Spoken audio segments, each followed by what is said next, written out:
Ассалаумағалейкум қазақ елі, армысыздар. Достар, міне мынау Түркияда осындай университеттің аймағында міндетті түрде мешіт бар. Жергілікті студенттер келіп намазға келеді. Міне мынау дәрет алатын жер, сабындары бар. Бұл жерде отыратын жерлері бар. Міне осындай енді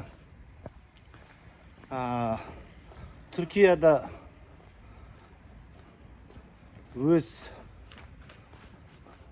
діннен енді ата-бабалар мұсылман болды, ода тұрған ештеңе жоқ та.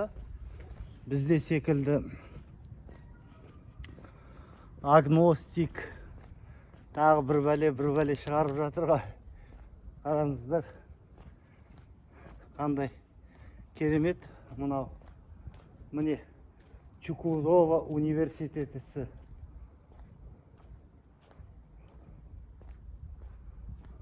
Қандай мешіт.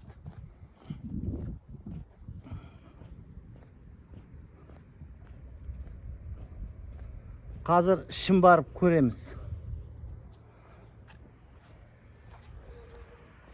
Анау корпустар